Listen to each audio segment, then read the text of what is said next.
The ghost landscape. Is it possible to travel back in time? Incredible as it may seem, many seemingly sane and trustworthy people have claimed to have traveled back in time and visited centuries past. One such case was investigated by Mary Rose Barrington of the Society for Psychical Research in London. According to Barrington, the people in question, George Benson and his wife, went for a walk in the Surrey hills one Sunday in July 1954. The day had begun strangely. The two had woken up feeling inexplicably depressed. Neither spoke to the other about this feeling, which seemed irrational in view of the pleasant day of leisure ahead of them. The couple arrived by coach in Surrey and decided to visit the Evelyn and Wotton family chapel. They had long been interested in John Evelyn, a 17th-century diarist, and were curious to see which of his relatives were buried in the chapel. The visit proved so interesting that the Benson family spent more time there than had been their intention. When they finally left the chapel, they discovered a weed-infested path with tall bushes on both sides. Wandering down the path, they soon came to a wide clearing where they found a wooden bench. A grassy stretch extended from the left of the bench to the trees, about 25 meters away.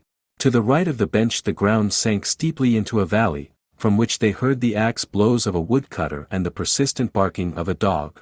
At this point Mr. Benson looked at his watch, saw that it was noon, and pulled out some sandwiches. But Mrs.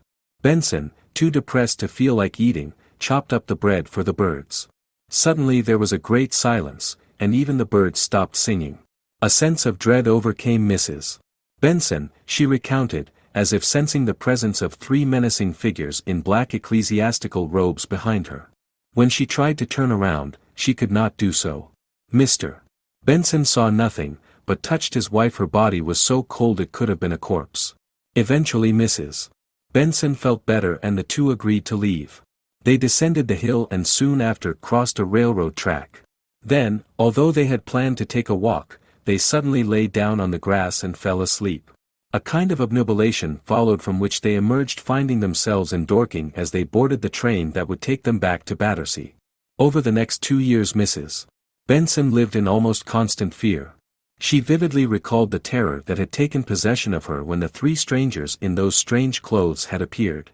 Finally, feeling that only by bravely facing the experience could she overcome it, she set out alone to trace the path she and her husband had walked that fateful day.